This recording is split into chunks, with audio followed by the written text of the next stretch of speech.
the right to be rich. Whatever may be said in praise of poverty, the fact remains that it is not possible to live a really complete or successful life unless one is rich. No man can rise to his greatest possible height in talent or soul development unless he has plenty of money. For to unfold the soul and to develop talent, he must have many things to use, and he cannot have these things unless he has money to buy them. A man develops in mind, soul, and body by making use of things, and society is so organized that man must have money in order to become the possessor of things. Therefore, the basis of all advancement for man must be the science of getting rich. The object of all life is development, and everything that lives has an inalienable right to all the development it is capable of attaining. Man's right to life means his right to have the free and unrestricted use of all the things which may be necessary to his fullest mental, spiritual, and physical unfoldment, or, in other words, his right to be rich. In this book I shall not speak of riches in a figurative way. To be really rich does not mean to be satisfied or contented with a little. No man ought to be satisfied with a little if he is capable of using and enjoying more. The purpose of nature is the advancement and unfoldment of life, and every man should have all that can contribute to the power, elegance, beauty, and richness of life. To be content with less is sinful. The man who owns all he wants for the living of all the life he is capable of living is rich, and no man who has not plenty of money can have all he wants. Life has advanced so far and become so complex that even the most ordinary man or woman requires a great amount of wealth in order to live in a manner that even approaches completeness. Every person naturally wants to become all that they are capable of becoming. This desire to realize innate possibilities is inherent in human nature. We cannot help wanting to be all that we can be. Success in life is becoming what you want to be. You can become what you want to be only by making use of things, and you can only have the free use of things only as you become rich enough to buy them. To understand the science of getting rich is therefore the most essential of all knowledge. There is nothing wrong in wanting to get rich. The desire for riches is really the desire for a richer, fuller, and more abundant life, and that desire is praiseworthy.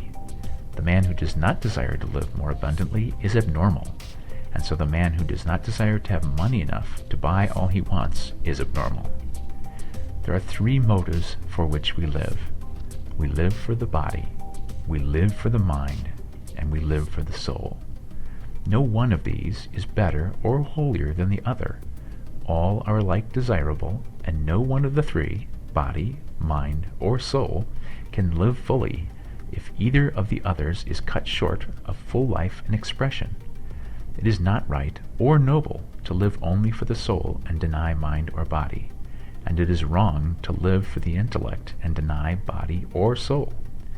We are all acquainted with the loathsome consequences of living for the body and denying both mind and soul, and we see that real life means the complete expression of all that man can give forth through body, mind, and soul. Whatever he can say, no man can be really happy or satisfied unless his body is living fully in every function, and unless the same is true of his mind and his soul. Wherever there is unexpressed possibility, or function not performed, there is unsatisfied desire. Desire is possibility seeking expression, or function seeking performance.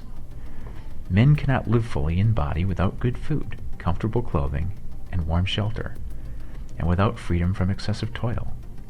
Rest and recreation are also necessary to his physical life. He cannot live fully in mind without books and time to study them, without opportunity for travel and observation, or without intellectual companionship. To live fully in mind, he must have intellectual recreations, and must surround himself with all the objects of art and beauty he is capable of using and appreciating. To live fully in soul, man must have love, and love is denied expression by poverty.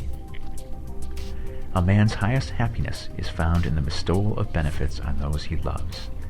Love finds its most natural and spontaneous expression in giving.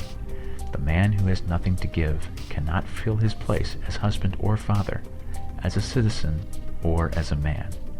It is in the use of material things that a man finds full life for his body, develops his mind, and unfolds his soul.